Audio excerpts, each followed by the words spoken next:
నమస్తే guys, welcome back to train with Tony.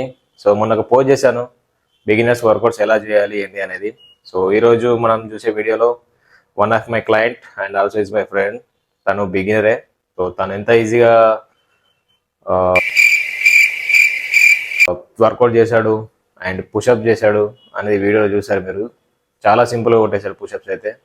So flexibility గురించి, mobility గురించి ఎందుకు అంత క్లియర్గా మాట్లాడారు అంటే, సో తను ఫాలో అయ్యాడు. ఫ్లెక్సిబిలిటీ మొబిలిటీ అనేది ఇంప్రూవ్ చేసుకున్నాడు బాడీలో. ఫస్ట్ అది ఇంప్రూవ్ అయితే మనకు ఏ వర్కౌట్ అయినా చాలా ఈజీ కొట్టేస్తాం. పుషప్స్ రాని వాళ్ళు ఈ వీడియో చూడండి, పుషప్స్ ఎలా కొట్టాలి అని చెప్పి కొంతమంది అడుగుతున్నారు. చాలా ఈజీ, నేను చెప్పిన మెథడ్స్ ఫాలో అవ్వండి, మీరు ఈజీ కొట్టేస్తాను. ఇంకా లేట్ చేయకుండా మనం వీడియోకి వెళ్ళిపోదాం. Let's go. Are you ready?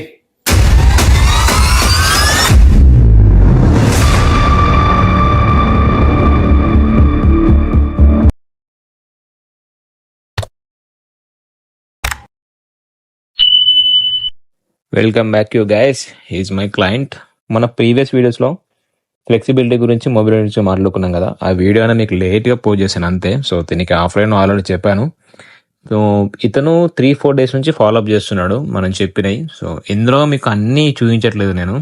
మీకు అన్నీ తెలియాలి అంటే నా పాత వీడియోస్ చూడండి, చెక్అవుట్ చేయండి, మీకు అర్థమైపోతుంది. సో లేదు వీడియోలో ఎంత అయిపోతుందని చెప్పి నేను కొంచెం ఫాస్ట్ ఫార్వర్డ్లో చూపిస్తున్నాను. సో తను కంటిన్యూగా 3-4 డేస్ నుంచి ఇవన్నీ చేస్తున్నాడు. ఈ రోజు కూడా ఆల్మోస్ట్ అతనికి 40 మినిట్స్ నుంచి 1 అవర్ వరకు ఫ్లెక్సిబిలిటీ ఇంప్రూవ్ అయింది. తనకి స్ట్రెచ్చింగ్ చేయించిన. సో దాని తర్వాత అతనికి పుషప్స్ అనేది ఎంత ఈజీ కొట్టేసినా మీకు అర్థమైపోతుంది. చూడండి వీడియో లాస్ట్ వరకు చూడండి, మీకు తెలుస్తుంది. సో ఈ వీడియోలో మనం ఏం అడుగుకుందాం అంటే, పుషప్స్ ఎట్లా చేయాలి ఏంది అనేది నేను మీకు క్లారిటీగా చూపిస్తాను. సింపుల్ గా ఉంటుంది, పెద్ద టెన్షన్ పడకండి. ఒక్కొక్కరు చాలా రోజులు చేసినా పుషప్స్ రావు. సో చూద్దాం పుషప్స్ ఎట్లా చేయాలో. చాలా సింపుల్, ఇది ఇంట్లో ఉండి కూడా చేసుకోవచ్చు. మీరు జస్ట్ ఒక వాల్ దగ్గరికి వెళ్ళండి, వాల్కి మీకు మధ్యలో ఒక ఫీట్ గ్యాప్ ఇచ్చి నిల్చోండి. మీ హ్యాండ్స్ అనేది మీ చెస్ట్ లెవెల్లో పెట్టి అతను చేసినట్టు చేయండి. అంతే సింపుల్, ఏం లేదు. మీ చేసేటప్పుడు మీ బాడీ వెయిట్ అనేది మీ హ్యాండ్స్ పైన ఉండాలా, మీ లోవర్ బ్యాక్ పైన లేకపోతే నీస్ పైన వేయకండి. అతను ఎట్లా చేస్తున్నా సేమ్ అట్లనే చేయండి. నెక్స్ట్ కొంచెం మీ లెగ్స్ బ్యాక్ సైడ్ పెట్టి కొంచెం దూరంగా పెట్టి కొంచెం ఇట్లా అతను చేస్తున్నాడు కదా, సేమ్ అట్లనే మళ్ళీ సేమ్ చెస్ట్ లెవెల్లో హ్యాండ్స్ పెట్టి కొంచెం డెప్త్గా వెళ్ళి మళ్ళీ పైకి రండి. కిందికి వెళ్ళేటప్పుడు మీ హ్యాండ్స్ పైన వెయిట్ ఉండాలి. పైకి వచ్చేటప్పుడు సేమ్ అదే హ్యాండ్స్ తోటి పుష్ చేయండి పైకి, సింపుల్ వచ్చేస్తుంది. ఇలా చేయడం వల్ల మీకు బెనిఫిట్ ఏంటి అంటే, మీ రిస్ట్ అండ్ ఆర్మ్స్ అనేది స్ట్రాంగ్ అవుతాయి. సో అది స్ట్రాంగ్ అయితే మీ బాడీ సపోర్ట్, మీ బాడీ వెయిట్ అనేది మీరు హ్యాండిల్ చేయగలుగుతారు. సో ఇది బెనిఫిట్. ఇట్లా కాకుండా మీరు డైరెక్ట్ కొడతా అంటే ప్రాబ్లం అవుతుంది. సో నెక్స్ట్ ఆల్మోస్ట్ ఇది ఏ జిమ్లోనే ఉంటుంది, ఇంక్లైన్ బెంచ్ ప్రెస్. సో ఆ బార్బెల్ రాడ్ దగ్గరికి వెళ్ళి బార్బెల్ రాడ్ సపోర్ట్ తీసుకొని సేమ్ అతను చేసినట్టు చేయండి.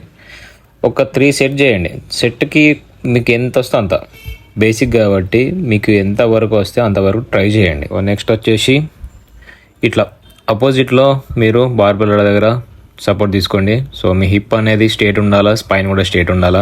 అట్లా కాకుండా మనం డౌన్ అది ఇది చేయకండి. సో అతను చూపించే విధంగా సేమ్ అదే విధంగా ట్రై చేయండి. అవన్నీ చేసిన తర్వాత డైరెక్ట్ ఫ్లోర్ మీద మీరు డైరెక్ట్ చేయకండి. సో ఇట్లా నీ సపోర్ట్ తీసుకొని చేయండి.